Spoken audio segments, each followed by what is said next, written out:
नमस्कार,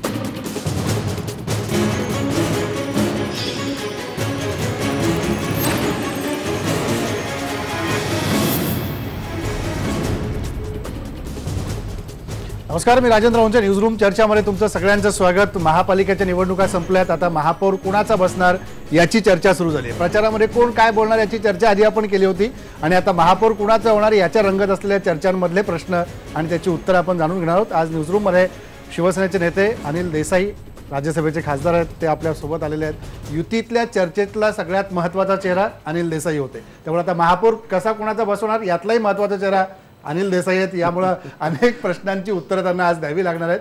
पण हे प्रश्न सुरू करण्या अगोदर एक थोडंसं जाणून घेऊया अनिल देसाईंबद्दल. 24 जानेवारीला मी म्हटलं की आजपर्यंत 50 वर्षातली 25 वर्ष आपली सडली, जाऊ दे, आता त्याच्यावरती दुःख करत काही बसण्यात अर्थ नाहीये. पण पुढची जी काही वर्ष आहेत ती वर्ष शिवरायाला आणि शिवसेना प्रमुखांना अभिमान वाटेल अशी शिवसेना वाटचाल करेल. शिवसेनेनं भाजप विरोधात 2 हात करायची तयारी केल्याचा हा पहिला पुरावा. आता थोडंसं आजचा सामना बघा. देवेंद्रचं सरकार हे बळीराजाचं नाही तर बळी घेणाऱ्याचं सरकार असल्याची टीका शिवसेनेनं केली. आता जरा हा दिल्लीतला फोटो बघा. मुख्यमंत्री आणि नरेंद्र मोदी यांच्यात 1.5 तास चर्चा झाली. मोदींच्या हातातही एक कागद आहे आणि फडणवीसांच्याही. या 3 घटनांचे 2 अर्थ स्पष्टपणे निघतात. पहिला, शिवसेना भाजप मुक्त पालिकेचा अजेंडा राबवण्याच्या तयारीत आहे. म्हणजे भाजपला वगळून मुंबई पालिका हातात घेण्याच्या तयारीत आहे सेना. दुसरा अर्थ असा की सेनेला सोबत घेण्याशिवाय भाजपकडे पर्याय नाही. त्या बदल्यात महापौर पद नसलं तरी स्थायी तरी हातात पाडून घ्यायची. एवढंच नाही तर 7 ते 8 झेडपीत सेनेशिवाय सत्ता अवघड आहे. सेना असो की भाजप, उद्देश एकच, सत्ता. सेना भाजपच्या या दुराव्यानं महाराष्ट्राची राजकीय गणितं पूर्णपणे बदलण्याची शक्यता आहे. सेना भाजपची युती झाली नाही तर राज्याच्या सत्तेतून सेना बाहेर पडणार का? सेना बाहेर पडली तर मध्यावधी लागणार की सेनेशिवाय देवेंद्रचं सरकार 5 वर्ष पूर्ण करणार? असं झालं तर सेनेच्या बंडाचा काय फायदा होईल? काँग्रेसच्या पाठिंब्यावर पालिका जिंकली तर सेना कुठल्या तोंडानं नंतर त्यांच्यावर टीका करणार? भाजप सोबतच सेना राहिली तर हळूहळू संपण्याचाच धोका आहे का? असे एक ना अनेक प्रश्न सध्या निर्माण होतात आणि त्याची खरी उत्तरं अनिल देसाईंशिवाय दुसरा कोणी देऊ शकणार नाहीत. कारण उद्धव ठाकरेंच्या सध्या ते सर्वात जास्त जवळ आहेत. त्यामुळे या सगळ्याच प्रश्नांची उत्तरं आता अनिल देसाईंना द्यावी लागणार आहेत. जे उपस्थित झाले ते जे अनुपस्थित आहेत त्याही प्रश्नांना द्यावी लागतील. अनिल देसाई, स्वागत तुमचं न्यूजरूम चर्चामध्ये. आणि यापुढे मंदार सर आणि महेश सर. मुळात पहिला प्रश्न तुम्हाला हाच आहे की गेले काही काळातली ही सगळी खलबतं चालू होती, त्याच्यानंतर परत एकदा युती झाली आणि सगळं सुरळीत झालं होतं. या निवडणुकीच्या आधी असं काय झालं की ज्यामुळे खरं तर एकमेकांचे आरोप होते, जसं शिवसेना पण करत होती, भाजप पण आरोप करत होते, निवडणुकीची लुटुपुटीची लढाई अशी वाटत होती. पण आता कुठेतरी असं वाटायला लागलं की गंभीर आहे. आणि जी भूमिका आत्ता आपण ऐकली उद्धव ठाकरे यांची सुद्धा, ती भूमिका आता इथून पुढे कायमच भूमिका असणार आहे असं आम्ही अर्थ काढायचा या सगळ्यात. मुळात निवडणुकीची ती लुटुपुटूची लढाई तुम्ही म्हणालात तशी अजिबात नव्हती. कारण निवडणुकीची लुटुपुटूची लढाई ही अशा प्रकारे एक तर मुळात लढू शकत नाही. याचं कारण की सगळ्यात महत्त्वाचा कौल हा मतदार देत असतो याच्यामध्ये. आणि त्या संबंधात ज्या पद्धतीनं झालं, मला वाटतं सगळ्या चॅनल्समध्ये, तुमच्याही चॅनलने ते दाखवलं कशा प्रकारे त्या बैठका होत होत्या, त्या बैठकातनं काय निष्पन्न होत होतं. आणि एक प्रामाणिक प्रयत्न शिवसेनेतर्फे करण्यात आला. शिवसेना पक्षप्रमुख उद्धवजींनी त्यात पुढाकार घेतला आणि साधक बाधक चर्चा झाल्यानंतर प्रयत्न झाला. परंतु प्रत्येक बाबतीमध्ये मग कृष्ण कोण, राम कोण वगैरे या गोष्टी तुम्ही सगळ्यांनीच पाहिलं. त्यामुळे त्यात न जाता निवडणूक झाली, निवडणूक अटीतटीची झाली, किंवा ज्या पद्धतीनं आम्ही गेलो, निवडणुकीच्या सगळ्या ज्या काही गोष्टी होत्या, जी मशिनरी होती, त्यामधल्या गोष्टी येत आहेत आता पुढं. त्याच्यावरही सुद्धा बरंचसं होईल. पण एक चांगल्या रीतीनं झालेली निवडणूक होती. मुंबईकरांनी, खास करून मराठी माणसांनी खरोखर शिवसेनेला साथ दिली. शिवसेना पक्षप्रमुख उद्धवजींनी संपूर्ण सगळ्या मुंबईकरांचे आभारही मानले. आणि आता प्रत्येक जो निवडणुकीनंतरचा टप्पा असतो त्या टप्प्याला आता आपण सामोरं जात आहोत. हा अत्यंत महत्त्वाचा टप्पा आहे, कारण राज्यामध्ये केंद्रामध्ये शिवसेना आणि भाजप एकत्र आहे आणि आता अशा टप्प्यावर तुम्ही आलेले आहात दोन्ही पक्ष की तुम्ही मुंबई महानगरपालिकेसाठी एकमेकांच्या समोर उभे ठाकणार आहात. 8 तारखेला हा फैसला होईल की 9 तारखेला फैसला होईल हा पहिला प्रश्न तुम्हाला. आणि दुसरं म्हणजे आत्तापर्यंत जेवढे शिवसेना आणि भाजपच्या जागा वाटपांचे जे आकडे होते, विशेषतः युती सरकार पहिल्यांदा 95ला सत्तेवर आलं त्यावेळेस, याच्यामध्ये 9 हा आकडा अत्यंत महत्त्वाचा मानला जात होता. जागांच्या वाटपांच्या याच्यामध्ये दोन्हीकडचे फिगर्स 9 येतील असे प्रयत्न केले जायचे. आता 9 आकडा येऊ नये यासाठी भाजप प्रयत्न करते आणि शिवसेना तो 9 आकडा यावा यासाठी प्रयत्न करते तारखेच्या दृष्टीने. तसा समज काही करून घेत आहेत, परंतु हा प्रश्न जो आहे हा संपूर्ण मुंबई महानगरपालिकेच्या प्रशासनाचा आहे. आणि मग त्यामध्ये तुमचा नगरसेवकांचा कार्यकाल पाहिला जातो. त्यानं कारण यामध्ये महापौर जे असतात, विद्यमान महापौर आहेत, आउटगोईंग महापौर हा प्रिसाइडिंग ऑफिसर असतो आणि तो इलेक्शनची ती जी प्रक्रिया आहे त्या निवडणुकीची प्रक्रिया पार पाडतो. नवीन महापौर त्या प्रक्रियेतनं निवडल्यानंतर मग महापौराकडून सूत्र येतात आणि मग महापौर त्या डेप्युटी मेयरचं हे करतो. आणि ही संपूर्ण प्रशासकीय प्रक्रिया आहे. याच्यामध्ये विशेष असं 8-9 वगैरे नाही आहे. पण मुंबई महानगरपालिकेमध्ये काही प्रेसिडेंट होते, काही अगोदरपासून झालेल्या त्यांनी ज्या 97, 2002, 2007, 2012 त्याप्रमाणे आलेल्या या गोष्टी होत्या आणि त्यामुळे साहजिक आहे की तेही 9 तारीख अशा प्रकारचं ते धरून होतं. परंतु मी सांगितल्याप्रमाणे हा प्रशासकीय प्रश्न आहे. आयुक्त, नगरपालिका सचिव त्यांच्या त्या याने आणि अर्थात विद्यमान महापौरांशी चर्चा केल्यानंतर ते नियमांतर्गत आहे त्याप्रमाणे होणार. त्यामुळे 8 किंवा 9 अर्थात शिवसेना प्रमुख स्वतः 9 म्हणा 13 म्हणा अशा प्रकारचं एक त्यांचं शिवसेना प्रमुखांना हे होतं. परंतु शेवटी त्या प्रकारचे सगळेच आकडे सगळ्यांच्या ह्याच्यात येतात असं हे नव्हतं. आणि शिवसेना काय फक्त 9 तारखेसाठीच धावली आहे आणि भाजप तिथं अडवतं वगैरे अशा प्रकारचं हे तसं नाही. आकड्यांचा खेळ हा राजकारणामध्ये महत्त्वाचा असतो. तुम्ही जेव्हा स्वतंत्रपणे एकला चलोरेची भूमिका घेतली, तुम्ही पूर्ण शिवसेनेचे बॅक ऑफिस सगळं तुम्ही सांभाळता किंवा ते काम पाहता, याच्यामध्ये तुम्ही किती जागा अपेक्षित केलेल्या होत्या आणि तुमच्या डोळ्यासमोर जो आकडा होता तो आकडा प्रत्यक्षात आला का? आणि भाजपला तुम्ही अंडर एस्टिमेट केलेलं होतं का सुरुवातीला? नाही, अंडर एस्टिमेशन हा प्रकार निवडणुकींच्या म्हणा किंवा कुठच्याही अशा प्रकारच्या याला नसतो. युद्धामध्ये म्हणा की समोरच्याला आपण कमी लेखणं किंवा त्याचं अंडर एस्टिमेशन करणं म्हणजे आपण आपलंच हे करणं. Over estimation is always harmful. पण आम्हाला सिंपल मेजॉरिटी क्लीन मेजॉरिटी मिळणार ह्या प्रकारचं गणित होतं आणि त्याप्रमाणेच सगळं व्यवस्थित दिसत सुद्धा होतं. प्रचारही चांगला झालेला, उद्धवजींच्या सभा झाल्या, ज्याप्रमाणे मांडणी हवी होती त्या मांडणी सुद्धा चांगली झाली होती. आणि मुंबईकरांनी खास करून मराठी माणसाने खरोखर चांगल्या रीतीनं प्रतिसाद दिला. इतर धर्मियांनी यांनी सुद्धा दिला. परंतु काही ठिकाणी काही गोष्टी अशा प्रकारे गेल्या ज्या अनपेक्षित होत्या आणि सोशल मीडियामधनं मला वाटतं तुम्हाला काही विशिष्ट धर्मियांचं अशा प्रकारचं प्रवचन किंवा त्या धर्माच्या लोकांना आवर्जून सांगणं आणि हा प्रकार जो झाला हा प्रकार कितपत, आणि तो आता ह्या कॉन्स्टिट्युशनल बॉडीज आहेत, इलेक्शन कमिशन, त्याच्यामध्ये त्यांची जी कोड ऑफ कंडक्ट ज्या पद्धतीनं लावलं जातं आणि एकंदरीत तुम्ही घटनेच्या लोकशाही प्रक्रियेमध्ये तुम्ही घटनेच्या आधारित ज्या काय मूल्यांचं जतन करून जाता आणि जे काय पाळण्याचे तुम्हाला संकेतच नाही पण एक ठाम असे ठोस नियमावली आहे, त्याचं उल्लंघन कुठं कुठं कशा तऱ्हेनं होतं ह्या गोष्टी फार बघण्यासारख्या आहेत आणि याची दखल तर घ्यायलाच लागेल. अगदी न्यायालयापर्यंत सुद्धा या गोष्टी जातील आणि तिथं एका विशिष्ट अशा रीतीनं झाल्यामुळे निश्चितच याच्यावर परिणाम 2 गोष्टींमुळे झाला. ईव्हीएमचा सुद्धा भाग आहे आणि दुसरा भाग मतदारांच्या नावांमधला जो घोळ होता. 10 ते 12 लाख, तब्बल 10 ते सुद्धा ना 12 लाख मतदार त्यांचं कुठचंही कारण नसताना म्हणजे त्यांची चूक नसताना या प्रक्रियेमध्ये या मशिनरीमधनं झालेल्या चुका याचा परिणाम निश्चितच झाला.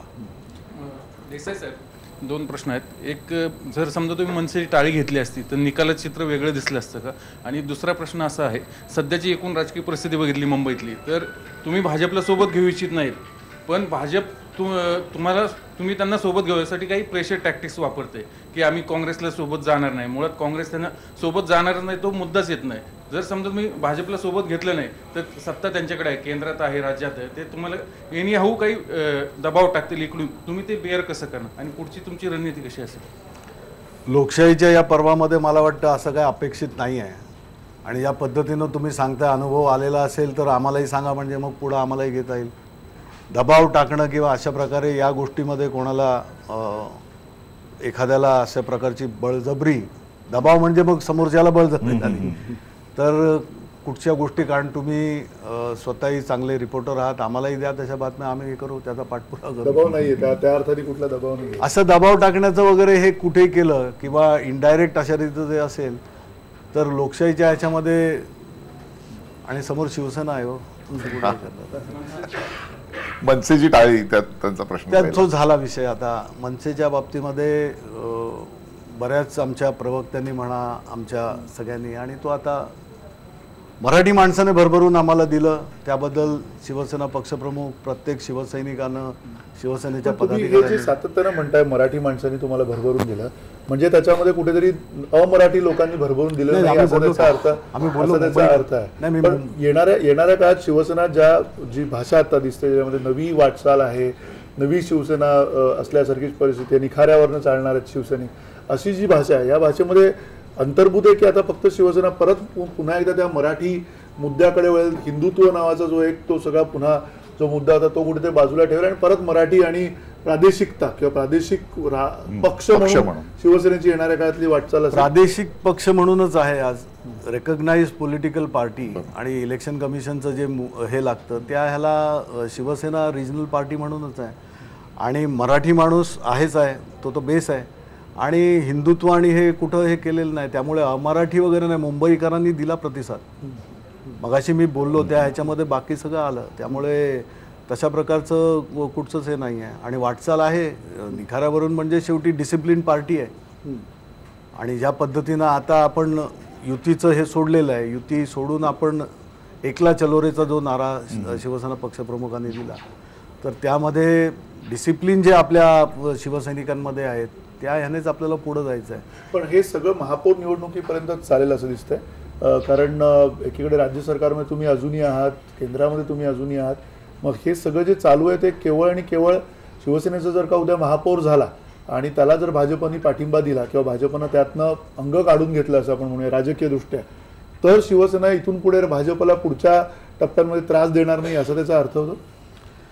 महापौराची निवडणूक आता कॉन्सन्ट्रेट आपण करतोय आणि त्याच्यानंतरच्या ज्या काही गोष्टी आहेत, ज्या काही गोष्टी वर्तवल्या जात आहेत, भाकीतं केली जात आहेत, किंवा ज्या काही अटकळी इथे बघतोय आपण की तुम्ही सुद्धा बोलताय हे होईल तर ते होईल, ते होईल तर हे होणार नाही, अशा प्रकारचं नाही. एक राजकीय पक्षाचं जे अधिष्ठान असतं, राजकीय पक्षाचं जे नेतृत्व शिवसेनेचं आहे, त्याप्रमाणे ज्या ज्या भूमिका घ्यायच्या त्याप्रमाणे पक्षाची धोरणं ही समोर ठेवली जातील. आणि महाराष्ट्राला जे अभिप्रेत आहे, महाराष्ट्राच्या जनतेला जे अभिप्रेत आहे आणि देशसुद्धा बघतोय, ते समर्थ नेतृत्व उद्धवजी आहेत आणि त्याप्रमाणेच पावलं घेतली जातील. देसाई साहेब, निवडणुकीच्या आधी तुमचे मंत्री खिशामध्ये राजीनामे घेऊन फिरत होते. आता समजा समीकरणं जुळलेली नाहीत तर शिवसेना सत्तेतून बाहेर पडणार आहे का? तेवढं धाडस उद्धव ठाकरे जसं बोलतायत तेवढं दाखवणार आहेत का? या राजकीय ज्या पद्धतीनं त्यांच्या खिशामध्ये राजीनामे वगैरे आहेत, हे उद्धवजी स्वतः बोलले होते, ते आहेत ते शिवसैनिक आहेत. शिवसेनेचे नेतेसुद्धा शिवसैनिक आहेत आणि शिवसेनेमध्ये शिस्त आहे. ज्या वेळेला जी गोष्ट करायची आहे ती अगदी प्रखरतेनं त्याप्रमाणेच केली जाईल. त्यामुळे हे घेऊन फिरतायत आणि त्या गोष्टीचं कुठंतरी अशा प्रकारचं हे करणं, मगाशी मला वाटतं काल कोणतरी बोललं ते खिशात फाटले असतील वगैरे, तर या गोष्टी ज्यांचे खिसे असे फाटणाऱ्या गोष्टी ठेवतात त्यांनी त्याचा विचार केला पाहिजे. देसाई साहेब, याच अनुषंगानं प्रश्न आहे. भाजपच्या एक वरिष्ठ नेत्यांचा असा दावा आहे की या शिवसेनेच्या अर्धा डझन म्हणजे जवळपास 6 मंत्र्यांच्या खिशामध्ये जर राजीनामा असेल तर दुसऱ्या खिशामध्ये भाजपच्या सदस्यत्वाचा फॉर्म पण आहे. 15 आमदार आणि 6 मंत्री शिवसेनेचे भाजपच्या संपर्कात आहेत. जर तुम्ही सत्तेतून बाहेर पडायची जर व्यूहरचना असेल तर शिवसेनाच फोडून घ्यायचं एक व्यूहरचना भाजपची तयारी आहे, त्याला तुम्ही कसं सामोरं जाणार आहात? आणि दुसरा प्रश्न, आता 7 नगरसेवक मनसेचे आहेत. बाळा नांदगावकरांनी आज म्हणले की शिवसेनेचा महापौर झाले असं मला आवडेल, तर मनसेचा पाठिंबा तुम्ही घेणार का आता? अर्थातच शिवसेनेचा बाळा नांदगावकर स्वतः शिवसेनेचेच होते आणि त्यांनी जे त्यांचं वक्तव्य केलेलं आहे ते एका शिवसैनिकाच्या भूमिकातून केलेलं त्याचं स्वागत आहे. आणि बाकी मंत्र्यांनी ठेवलेले राजीनामे आणि भाजप हे कल्पनाशक्ती किंवा त्या कल्पनेचा कुठेतरी विस्तार करणं वगैरे या गोष्टी भाजपला खूप जमत आहेत. त्यांनी त्यांच्या पद्धतीनं करावं. बाकी शिवसेनेची शक्ती, शिवसेनेचे मंत्री हे एकजात शिवसेना पक्षप्रमुखांबरोबर आहेत. ही चर्चा आपण न्यूजरूममधली अशी सुरू ठेवणार आहोत. एक छोटासा ब्रेक घेऊ आणि ब्रेक नंतर इतर काही उरलेले प्रश्न अनिल देसाई यांना विचारायचे आहेत, त्या प्रश्नांची उत्तरं त्यांच्याकडून.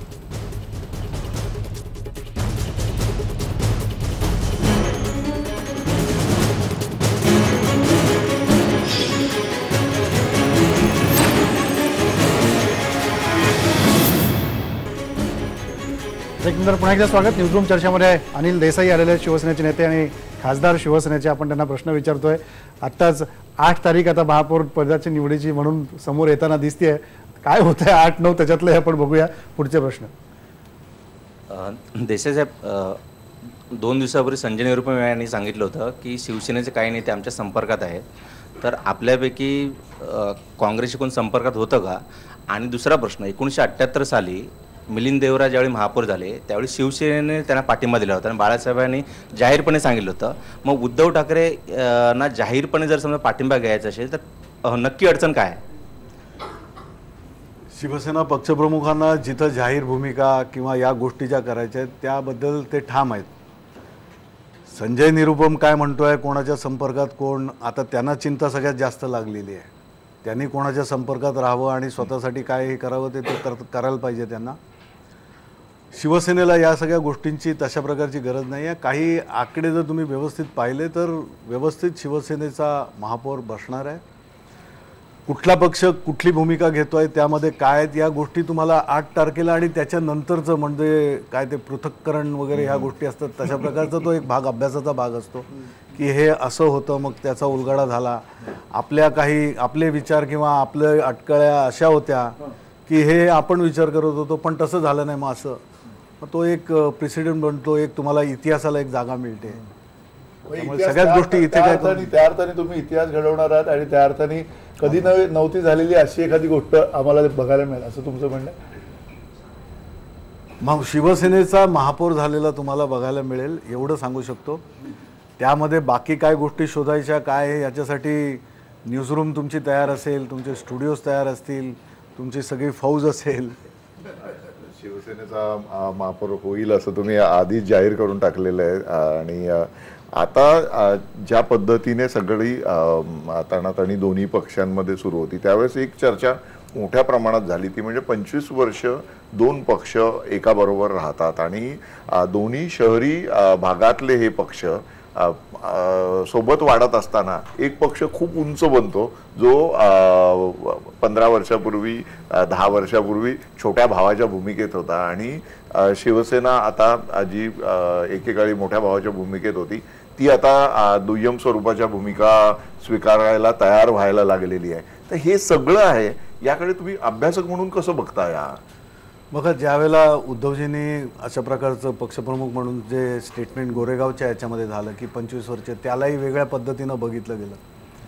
आज जिथं ही तर वाटचाल किंवा ज्या गोष्टी झाल्या ह्या तर कोण विसरू शकत नाहीत. राजकीय पक्षांची वाटचाल त्यात 25 वर्ष ज्यांच्याबरोबर साथ होती त्या भाजपबरोबर महाराष्ट्रात त्यांची परिस्थिती कशी होती, काय होती, कोणाचं बोट धरून आले, कोणाबरोबर त्यांनी साथ घेतली. शिवसेना प्रमुख बाळासाहेब ठाकरेंनी ज्या पद्धतीनं त्यांना साथ दिली त्यावेळेला तो विचार होता की महाराष्ट्रामध्ये आम्ही रिजनल म्हटल्यानंतर त्यात ओरिजिनल शिवसेना आणि याचं हे बघता तर पुढे नॅशनल पार्टी म्हणून त्यांना हे करायचं होतं. तर शिवसेना प्रमुखांनी सुद्धा तेवढ्या दिलदारीनं तिथं हे केलं. तुम्ही जर पाहिलं असेल तर आज महाराष्ट्रातला शिवसेना हा जेवढा तळागाळात किंवा ज्याची पालमुळं एवढी घट्ट आहेत आणि तुम्ही जर महाराष्ट्राच्या बाहेरही गेलात, अगदी मध्य प्रदेशमधून तुम्ही जम्मू काश्मीरपर्यंत जा किंवा खाली दक्षिणेकडे जा, तर तुम्हाला शिवसेना ही दिसते. शिवसेनेचे कार्यक्रम, शिवसेनेच्या जे काही शिवसेनेची भूमिका असते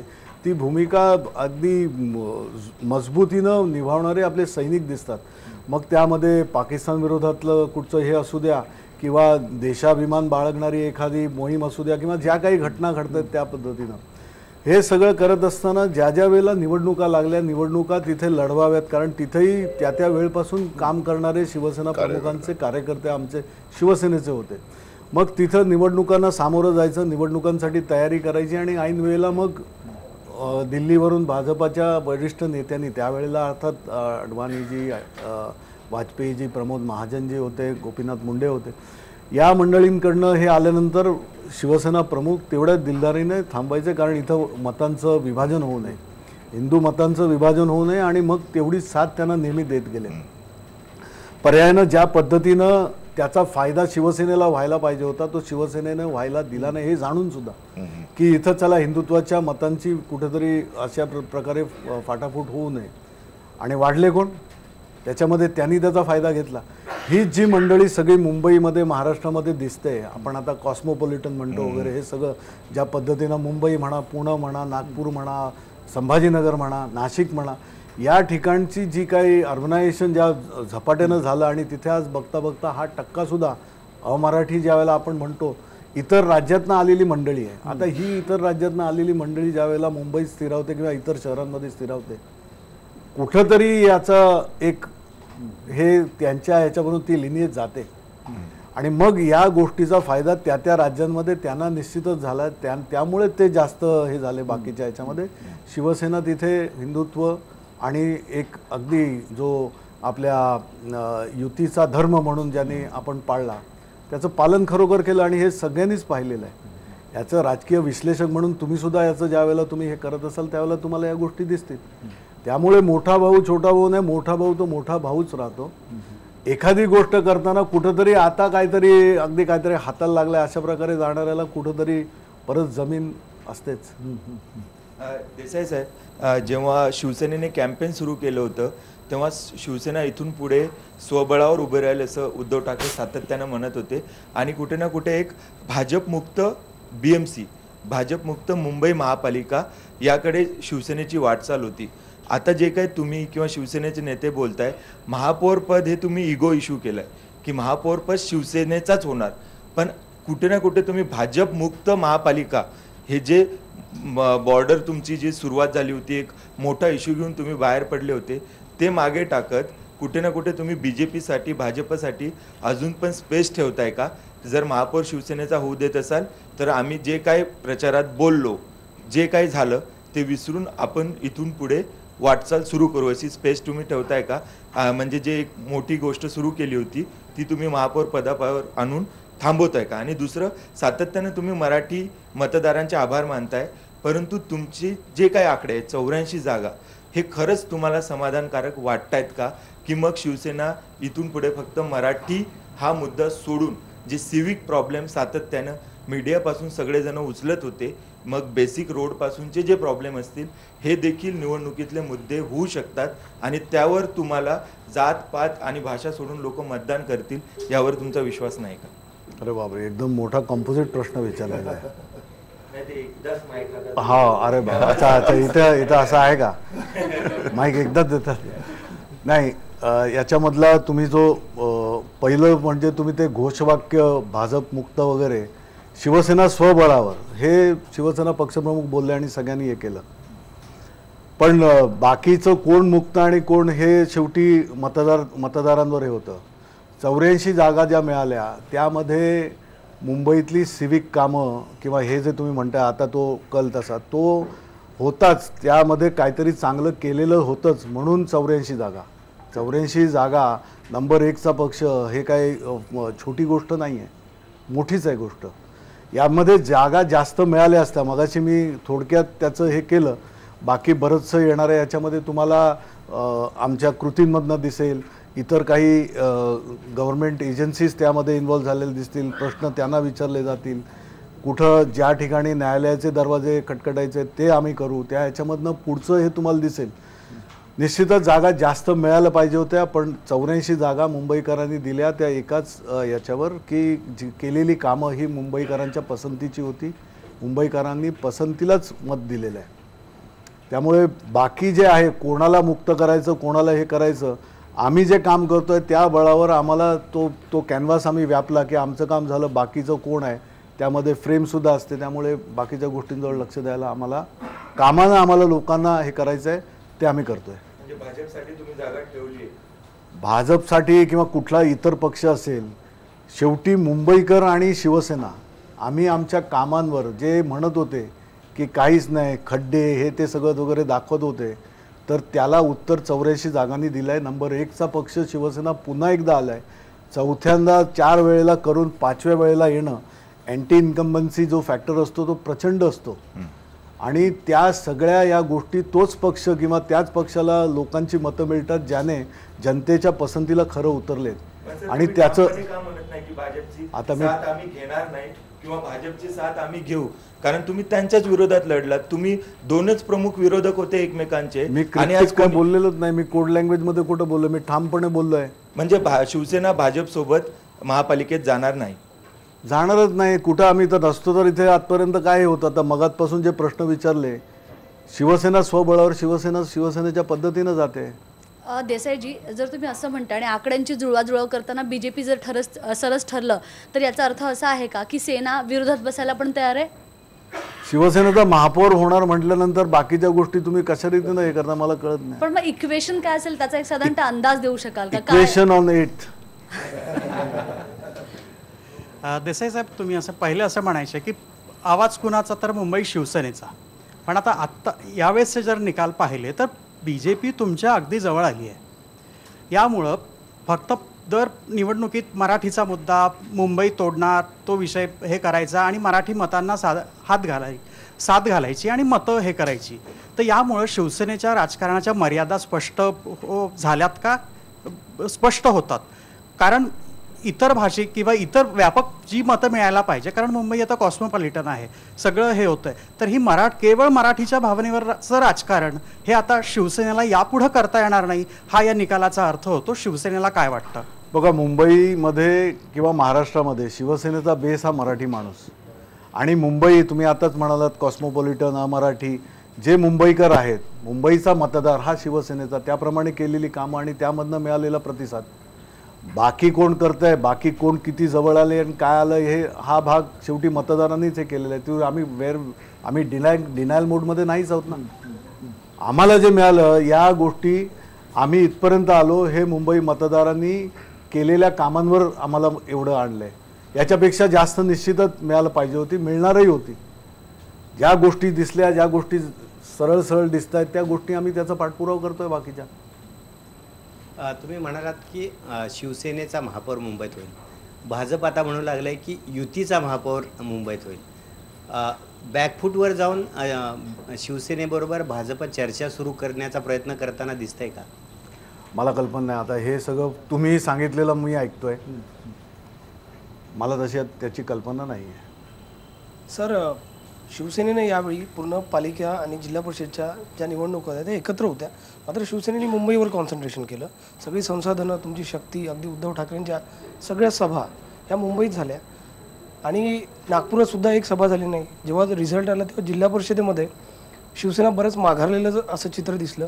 विदर्भात तर नागपुरात तर शिवसेना नावाला पण पालिकेत यावेळी नाही आहे. तर तुम्हाला असं काही वाटतंय का की संसाधनं म्हणजे जर शिवसेनेने मुंबई कॉन्सन्ट्रेट करून इतर ठिकाणी पण तसं लक्ष दिलं असतं तर ही परिस्थिती वेगळी असती? आणि दुसरं एक मुद्दा म्हणजे जर भाजपने तुम्हाला समर्थन दिलं एकतर्फी पुढे येऊन आणि तुम्ही घेतलं, तर मध्यंतरीच्या काळात ज्या सगळ्या आरोप झाले होते अगदी मातोश्रीपर्यंत, चौकशीपर्यंत, ते आरोप हवेतच विरणार आहे की म्हणजे त्या आरोपाचं काय होणार आहे? त्या आरोपांमध्ये तसं काही दम तर नव्हताच. आणि पहिली गोष्ट तुम्ही म्हणाल की मुंबईमध्ये सगळं कॉन्सन्ट्रेशन केलं, हे केलं. अर्थात मुंबई होती, पण त्याबरोबर बाकी संपूर्ण सगळ्या 10 महानगरपालिका, जिल्हा परिषदा, त्या ठिकाणी शिवसेनेचे नेते, उद्धवजी स्वतःही गेले ना, पुण्यात गेले, पिंपरी चिंचवड केलं, नाशिक केलं. या ज्या नाही, विदर्भामध्ये आता स्थानिक जे आमचे नेते होते, आता स्वतः संजय राठोड, यवतमाळमध्ये चांगलं यश मिळालं. विचारताना आपण म्हणताय विदर्भामध्ये कुठंच नाही, तर यवतमाळ विदर्भात आहे का बाहेर काढला माहित नाही, पण साधारणपणे हे आम्ही सुद्धा कबूल करतो. पण पूर्वीचा वराडाचा पट्टा असेल, अमरावती पूर्वी हा शिवसेनेचा एक ओव्हरऑल हो आम्ही करतो. पूर्व विदर्भ मुळामध्ये आता चंद्रपूर म्हणा किंवा गडचिरोलीमध्ये तिथं खरोखरच काही हे झालं नाही, पण अर्थात तिथं पक्षाची स्ट्रॅटेजी आणि कार्याची खूप चांगल्या रीतीनं तिथं हे करणार आहोत. पण ज्या गेल्या वेळच्या निकालांमध्ये आणि आत्ताच्या नगरपालिका म्हणा किंवा जिल्हा परिषद पंचायत समित्या खरोखर चांगलं प्रोग्रेसिव्ह मिळालेली मतंसुद्धा आहेत आणि ज्या पद्धतीनं आम्हाला अपेक्षित होतं त्याप्रमाणे आलेले रिझल्टसुद्धा आहेत. आता ही गोष्ट खरी, शिवसेनेचे नेते बाकी सगळ्यांना दिलेल्या जबाबदाऱ्या त्या नेत्यांनी आणि त्या यांनी पारसुद्धा पाडल्या. आता काही ठिकाणी ज्या पद्धतीनं आपण पाहिलं की बाबा बऱ्याच गोष्टी त्या आता परत परत रिपीट करणं सुद्धा मला बरोबर वाटत नाही, कारण नाहीतर ते म्हणलं की याचाच जप करत राहिले या गोष्टीमध्ये. ठीक आहे, बाकीच्या गोष्टी जे यश आम्हाला मिळालं पाहिजे होतं ते तेवढं यश बाहेरच्या जिल्ह्यांमध्ये अपेक्षित होतं तेवढं झालेलं नाही. त्याबद्दल संघटनात्मक बांधणी म्हणा किंवा त्यावरचं हे करून पुढची पावलं नक्कीच घेतली जातील. देसाईजी, तुम्ही आता म्हणताय की पुढची पावलं काय ठरवायची हे आता शिवसेनेला काही धोरणात्मक निर्णय घ्यावे लागणार आहेत. जेव्हा मुंबईची इलेक्शन सुरू होती तेव्हा असं म्हटलं जात होतं की शिवसेनेसाठी ही अस्तित्वाची लढाई आहे, कारण भाजप प्रत्येक वेळेस शिवसेनेची कोंडी करतं. मग अगदी राज्य पातळीवर असेल, महापालिकेमध्ये ठीक आहे की तुम्ही नंबर 1 आहात, पण आता देशामध्ये सुद्धा म्हणजे NDA-मध्ये शिवसेना असावी का नाही यावरून सुद्धा कितीतरी चर्चा झालेल्या होत्या, वादविवाद झालेले होते. अशा वेळेस तुम्हाला भाजपच्या शिवाय शिवसेनेचं अस्तित्व जर कायम राखायचं असेल महाराष्ट्राचा प्रादेशिक पक्ष म्हणून, तर काय करावं लागेल? मुळात शिवसेनेचं अस्तित्व वगैरे ह्या गोष्टींचं मुंबई महाराष्ट्रामध्ये कधीच म्हणजे हे बोलणंच हे दिसणार नाही, कारण शिवसेनेचं अस्तित्व काय शिवसेना मजबूतीनं आहे. पण तरी सुद्धा मुंबई आणि ठाणे वगळता जेवढं निर्विवाद यश मिळायला हवं तेवढं मिळालेलं नाहीये. नाही, अर्थात मी त्या गोष्टी तुम्हाला बोललो की बाबा नाशिकमध्ये आम्हाला अपेक्षित होतं ते तशा प्रकारचं यश मिळालं नाही. पिंपरी चिंचवडमध्ये किंवा पुण्यामध्ये सुद्धा त्या प्रकारचं कुठेतरी या गोष्टी संघटनात्मक ह्या असतात. रिझल्ट्स ऑलवेज अनएक्सपेक्टेड कुठं ना कुठं तरी तुम्हाला हे होतात आणि याचं एक ही प्रक्रिया सतत सातत्यानं होणारी आहे. या निवडणुकांमध्ये इथं नाही झालं, नगरपालिकांमध्ये चांगलं मिळालं होतं, पुढच्या येणाऱ्या निवडणुकांमध्ये त्याची तयारी असेल, विधानसभा लोकसभा या सगळ्याचा गोषवारा जर पाहिला तर संघटना आणि त्याच्यासाठी जे काही राजकीय व्यासपीठ आपल्याला काबीज करायचं असतं हा एक रेग्युलर प्रोसेस आहे आणि प्रत्येक प्रोसेस हा वेगवेगळ्या पद्धतीनं त्याचं पेमेंट होत असतं. त्याप्रमाणे आम्ही ह्याचं हे करणार. पण असंच जर सुरू राहिलं तर देश पातळीवर शिवसेनेचा आवाज कुठेतरी कमी होईल असं तुम्हाला वाटतं का? कारण तुम्ही शिवसेनेचे खासदार आहात. देश पातळीवर शिवसेना स्वबळावर आत्ताच आम्ही हे केलं. येणाऱ्या काळामध्ये आता राज्यातल्या निवडणुकांमध्ये शिवसेना उतरणार आहे आणि निश्चितच तिथं त्या पद्धतीनं तुम्हाला शिवसेना मजबूतीनं आणि तुम्ही म्हणताय त्याप्रमाणे देश पातळीवर सुद्धा शिवसेना मजबूतीनं दिसेल. कॉर्पोरेशनपासून तिथं असलेल्या सुद्धा ज्या लोकल बॉडीजच्या इलेक्शन्स आहेत तिथून विधानसभा लोकसभा हा पल्ला गाठायचा आहे आणि त्याच्या तयारीला आम्ही लागलेलो आहोत. म्हणूनच साहेबांनी जे सांगितलं की मला आता मी ज्या पद्धतीनं त्याची आखणी करणार आहे ती हीच आखणी अपेक्षित आहे सगळ्यांना. देसाई साहेब, मुंबई आणि ठाण्यात आपला आवाज चालला, पण इतर महापालिकेत भाजपने सरशी साधली, तर आता महाराष्ट्रात शिवसेनेच्या वर्चस्वाला भाजप धक्का देते असं वाटते का तुम्हाला?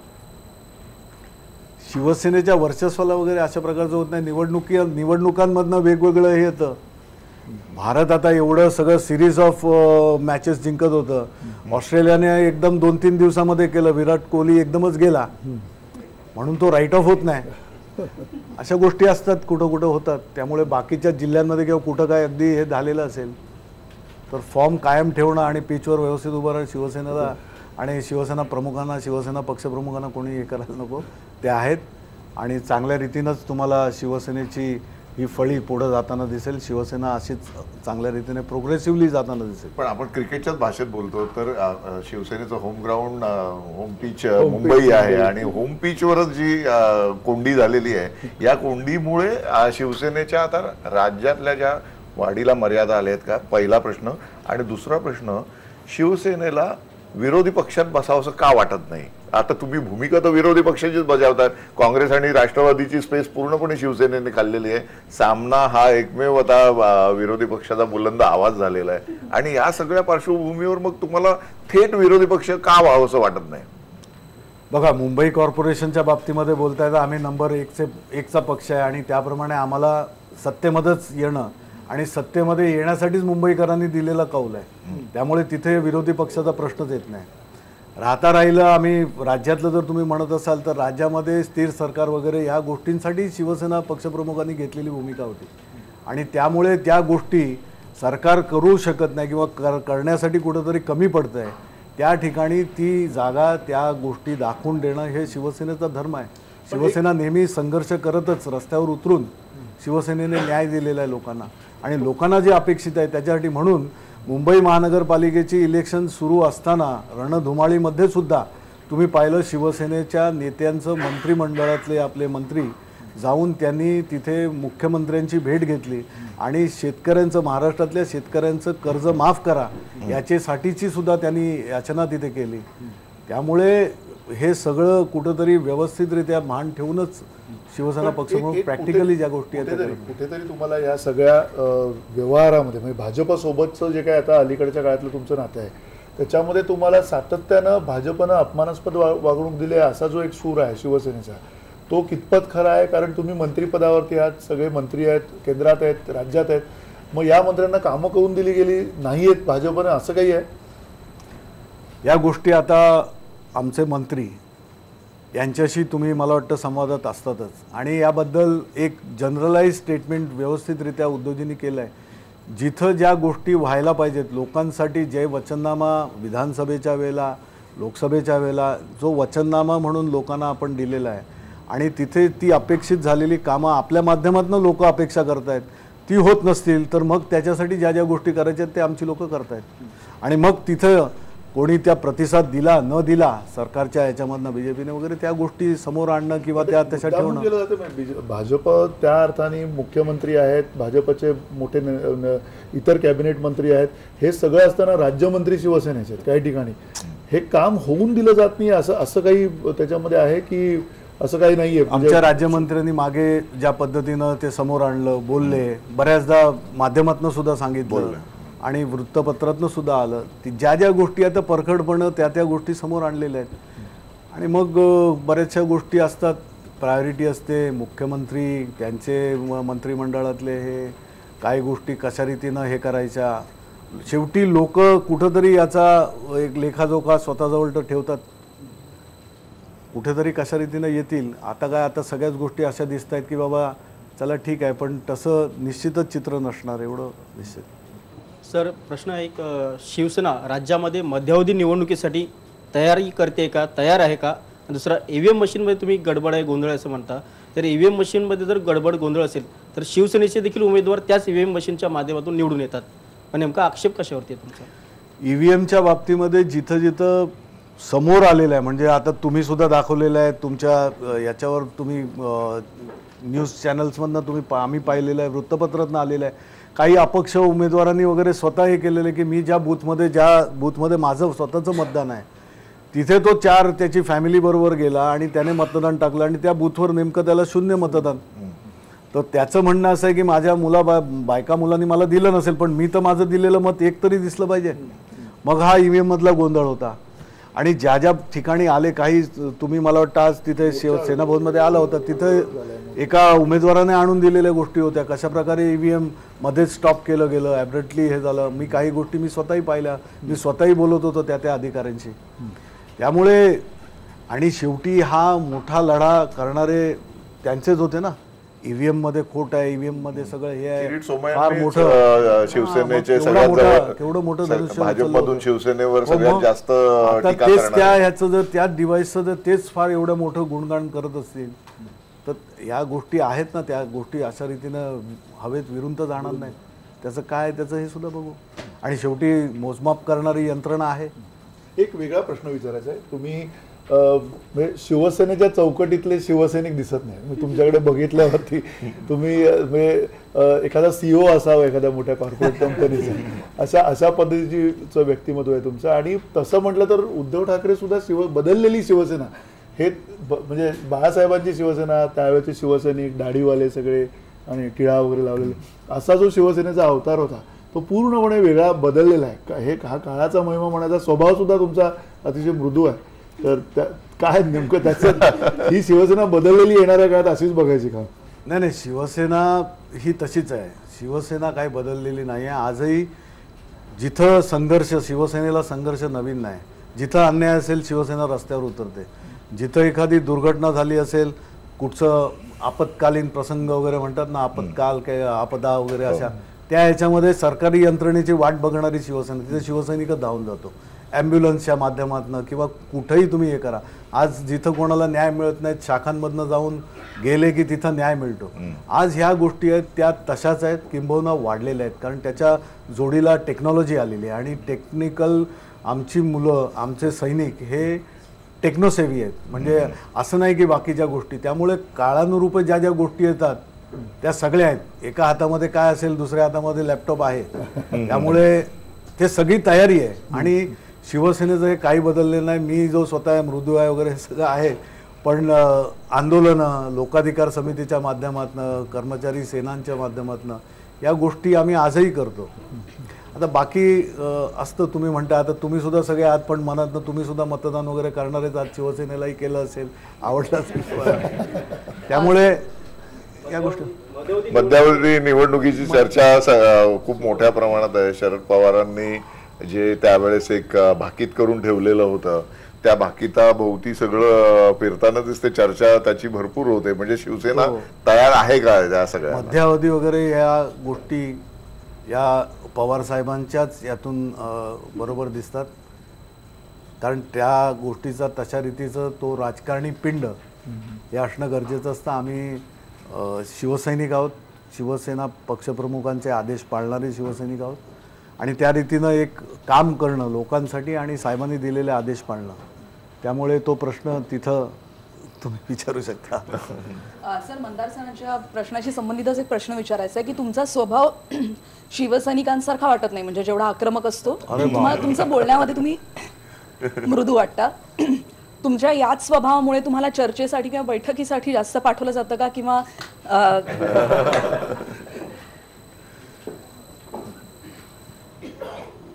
या मला वाटतं हा प्रश्न याच्यावरून मला वाटतं कोणी असं रागीट वगैरे पाहिलेलं नाही. सेनाभवनमध्ये कधीतरी याने पाहिलं असेल तर सांगेल.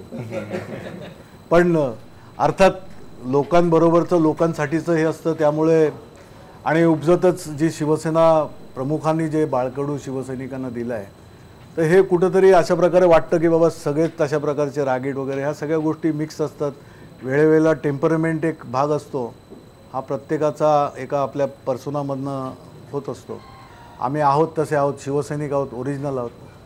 पण देसाईजी, एनडीए मध्ये सामील होण्यावरून जेव्हा जे मानापमान नाट्य झालं होतं आणि तुम्ही अगदी दिल्लीमध्ये शपथविधीच्या तयारीने गेला होतात आणि माघार घ्यावी लागली, तेव्हा राग आला का तुम्हाला थोडा? अजिबात नाही. कारण शेवटी शिवसेना पक्षप्रमुख जे सांगतील त्याप्रमाणे शिवसेनेला ज्या पद्धतीनं जे काय पाहिजे याचं गणित एक ठाम शिवसेना पक्षप्रमुखांजवळ होतं. आणि मला ज्याप्रमाणे सांगण्यात आलं मी गेलो, ज्या गोष्टी होत होत्या मी स्वतः बघत होतो. आणि त्यावेळेला पक्षप्रमुखांचा आदेश, शेवटी शिवसेना शिस्तप्रिय आणि कशा रीतीनं खऱ्या शिस्तीचं जे असतं ते शिवसैनिकाचं उदाहरण त्यावेळेला सगळ्यांनी पाहिलं. त्यामुळे मला राग अजिबात आला नाही. कारण मला माझ्या शिवसेना पक्षप्रमुखांचं जे काय आदेश होतं त्याप्रमाणे मला ते पालन करायचं होतं. मला त्याची हाव अजिबात नव्हती, आजही नाही आहे किंवा तशा प्रकारचं हे येण्याचा प्रश्न येत नाही. सर, प्रश्न आहे नोटा संदर्भातला. मुंबईतल्या 6 ते 7 जागांवर अत्यंत कमी मार्जिनने शिवसेनेचे उमेदवार हरलेत आणि तिथे नोटाला त्यांच्यापेक्षा 3 ते 4 पट अधिकची मतं आहेत. तर त्याच्यामुळे आतापर्यंत मराठी वोट बँकेकडे नजर ठेवत असताना हा जो नोटाला मतं देणारा वर्ग आहे त्याकडे सेनेने दुर्लक्ष केलं आणि म्हणून तुम्हाला एवढं म्हणजे सीट्स कमी मिळाल्या असं वाटतंय?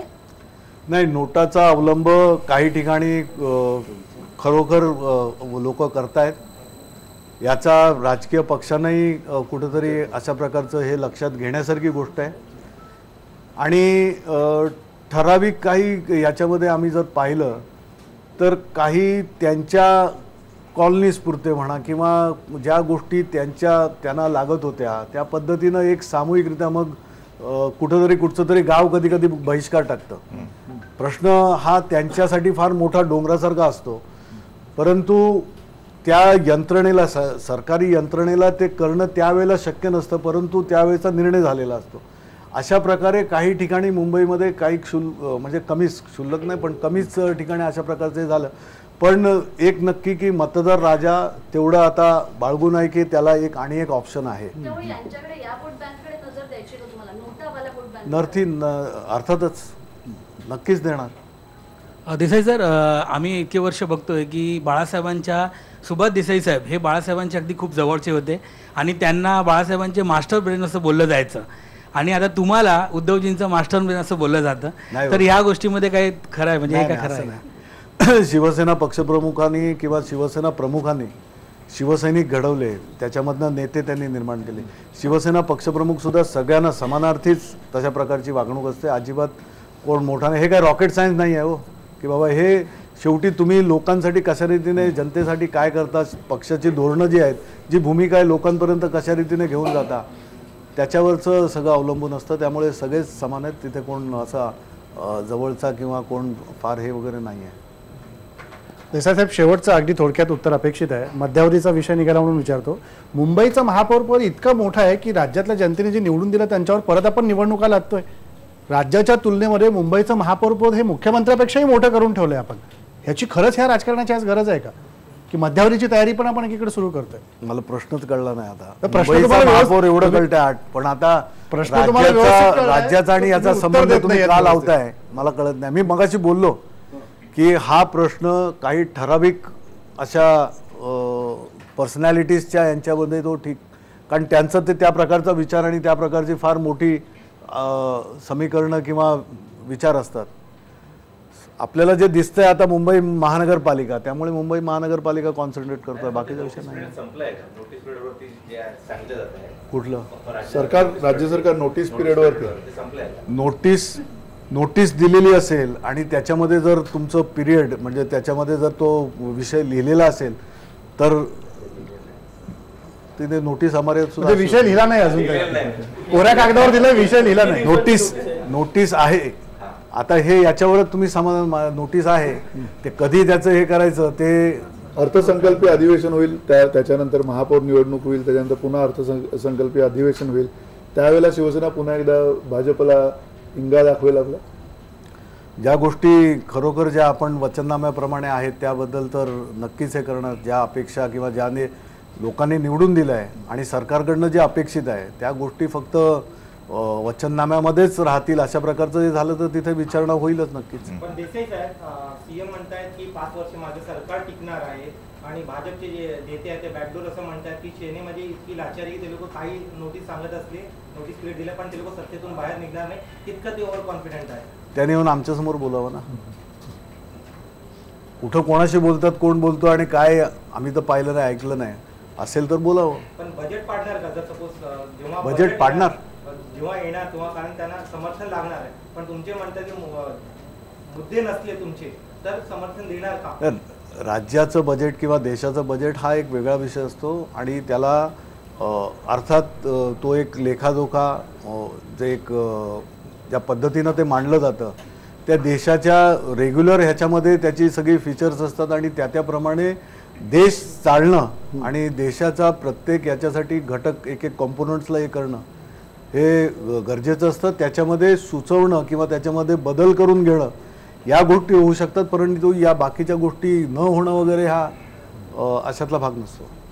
धन्यवाद अनिल देसाई, तुम्ही आलात आणि या सगळ्या प्रश्नांना उत्तरं दिलीत. नोटीस पिरियडवरती विषय लिहिला नसला तरी देखील विषय लवकरच कळेल अशी आशा आपण करूया.